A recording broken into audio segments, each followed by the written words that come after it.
Die luilen die ik nu vertel, dat komt bij juist van mond tot mond. Gezien door Jan en alle mannen, zwoegen wat historie rond. Een beeldje in een blank, wie zie dat soms door de nu de hoeven klinken, klaar is iedereen het leven deed.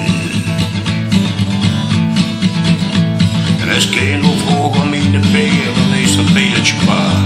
En dan zo heen is een beertje van het melken van de mond, dat zal een stoel dorpje. Zo wou de kloop jong, het 12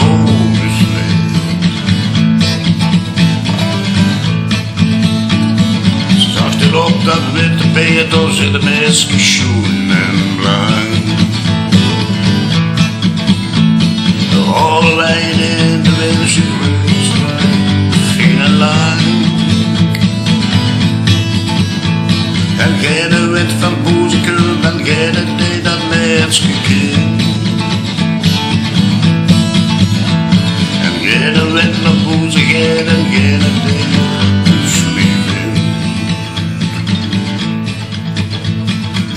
Ik de peren wees dat het schipper.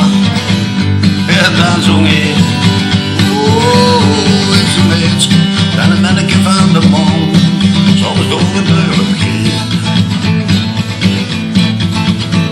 Zo wou de klok jong,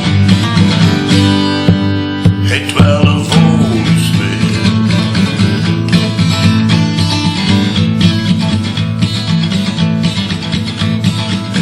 zo het bozelaar die loerde aan de windstoel. Loop je soms het beertje zag mijn neus geplakt en aan de hoel. En zag daar mijn peer naar bed en volg ik met een braaf gezicht. En kunt het beertje wel eens slapen, laatste niet waar. Leukste mee. En vroeg ik de dag erop, voor een komend beeldje leed. Dan zo weer, oh, is juist de boel of van het melken van de mol, met de mensen gedaan door de lucht. Zo de klok, het 12 oversleed.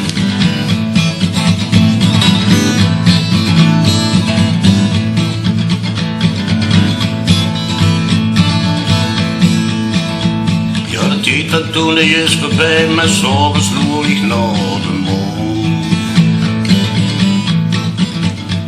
En het is dat ik het beertje zijn, dan rennen een woord voorbij mij gewoon. En op de beer zit het kind met golvend haar, zo jong en schoen. En de wolken gaan er niet voorbij, zo hou je een stuk van toen. Ik ben de peer, begint het weer aan komen. Dan zo heel, het is een beertje van het melken van de mond, dat wie de tijd voorbij is gegaan. Zo wou de klok, het 12 oversleed. Ja, het is een beertje van het melken van de mond, dat wie de tijd voorbij is gegaan. Dat is een beeldje van het melken van de mond, dat wie de tijd voorbij is gegaan. Zo wou de klok, hey, 12 uur.